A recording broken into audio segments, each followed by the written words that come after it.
I want to get into you. I feel like the album goes along a certain path, and you to me feels like the turning point, like the access of the album. And a lot of it revolves around that track.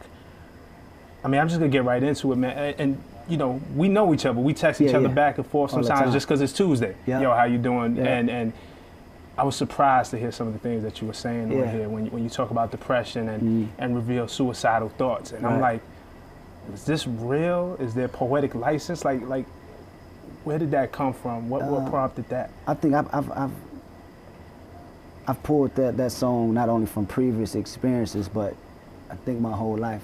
I think everything is drawn out of that. Even situations from Good Kid, Mad City. It wasn't that much. It wasn't that vulnerable. Nothing was as vulnerable as that record. So it's even pulling from those experiences of coming up in Compton. It's pulling with the experience of going through change and accepting change. That's the hardest thing for man, accepting change.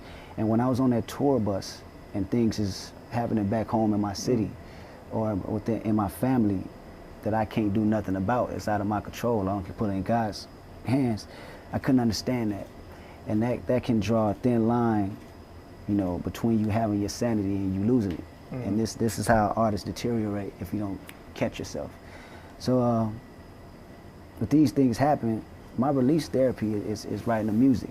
And this was one of the records that came about. And I said to myself, I couldn't have this album without this record. Because, let's put it this way, the overall theme for me personally for this album is really leadership. How can I use it? For better or for worse, with money and with my celebrity, how can I use it? How can I pimp it? Can I pimp it negatively, or can I pimp it in a positive way? Positive for me is showing what I go through, showing what I've been through with you, and coming all the way back to I and saying I still love myself at the end of the day. And it was vital that I had that on there. I connect this song a lot to a song, a bonus track that you had on Good Kid, Mad City, Black Boy Fly. Which was interesting, where you talk about, I used to be jealous of Aaron Affollow, who was an NBA player who came up in Compton like you. And to me, I see it like if y'all Compton caterpillars that turned into butterflies, he turned into the butterfly, and then there was a jealousy and an envy that he got out to see the world and make it out. Exactly. You make it out, and then you rap, a friend never leaves Compton for profit. Like, it's some serious survivor's guilt going on. It's definitely survivor's guilt. A lot of the album has that survivor's guilt from institutionalized. How can I use my influence with other cats coming into the city and me still being involved in the activities, you know, inside the streets? How can I influence that in a positive way? That's part of survivor's guilt. I'm feeling all these things while I'm on tour, to be 100% real with you. When you're supposed to be enjoying it, whether you Kanye tour, tour prior to that, before that, when I went overseas, you know, I gotta get off stage and almost face the madness and get these calls. You feel me? Like, it's real, man. 3 of my homeboys that summertime, was murdered. You know, close ones too, not just somebody that I hear about. These are people I grow up with. So it all psychologically, it messes your brain up, because you live in this life, you know what I'm saying, but you still have to face realities of this. I gotta get back off that tour bus and go to these funerals, you know, and go talk to my moms and talk to their aunties, the kids that you know, lost their lives.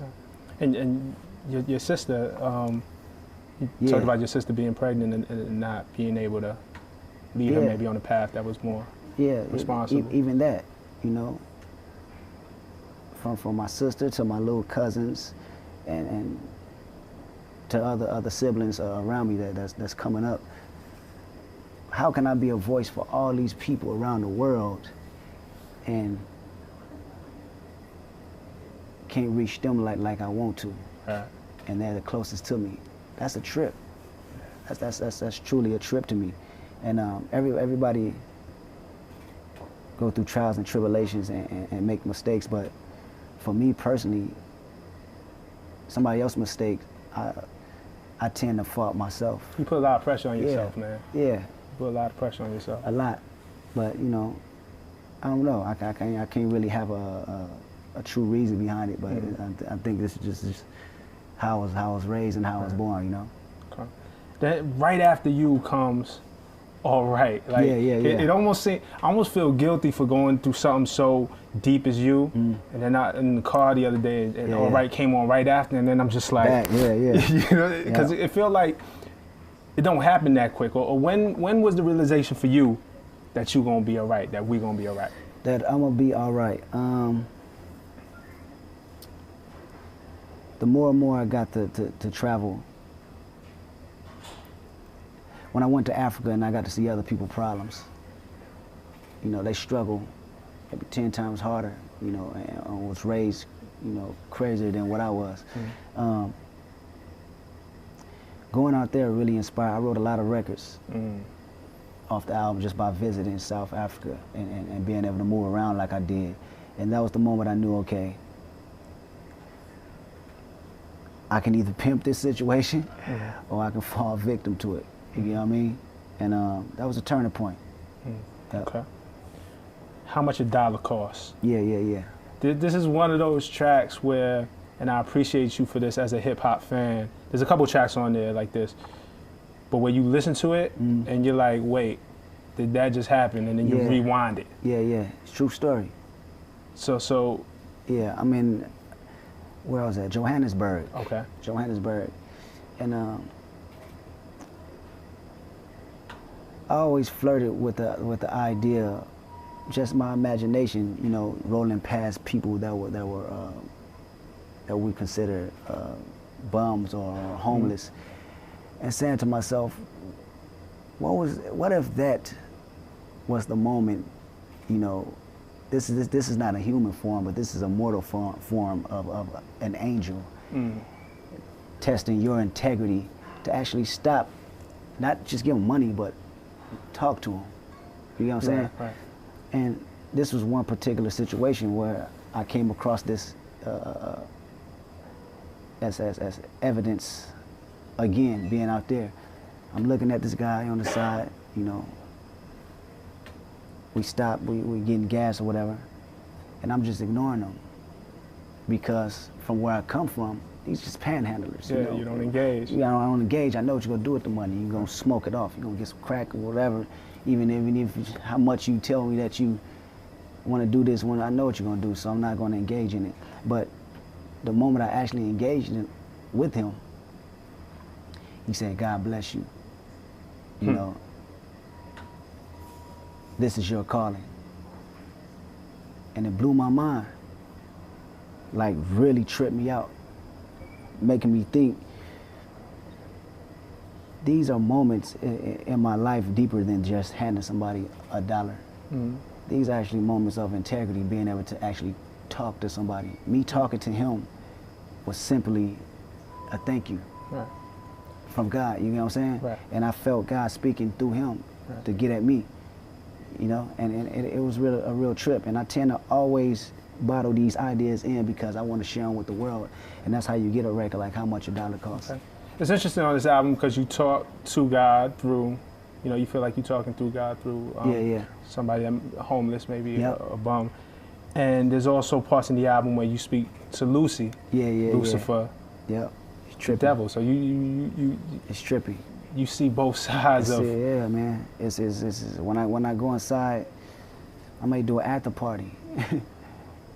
I see it all around, man.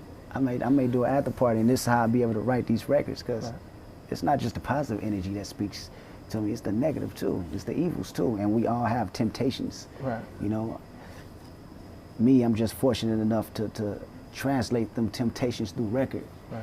You know, I always said this is truly a gift for me. Putting these records out is a gift for me because I'm not only a voice for myself, but I'm a voice for people who can't express themselves like that. Right. And Lucy is one of my favorite records because it's me actually coming to realization of the evils rather than acting like it's not going around. My thoughts are not happening. My thoughts are happening right in front of my face. I gotta present them. That reminded me in a way, and not to compare it to anything, because I do think this is an original, maybe one of the most original works we've seen in a long time, but it reminded me a little bit of Snoop. Yeah. And Murder Was the Case, where he had that conversation with the devil, with Lucifer, and that temptation was in his face. And it seems like a metaphor for something, but so you see this temptation that in the after parties, be it alcohol, women, for sure, bad deals. Not all money is good money. Right, exactly. And we fall victim to it every day. You know, it's a tough thing to deal with. And me talking to Snoop and actually having a conversation with him, I know the story. I know the trial and tribulations he's been through with fame, fortune, and loss. You know, so whether I know it or not, that's definitely an influence. That's definitely an influence.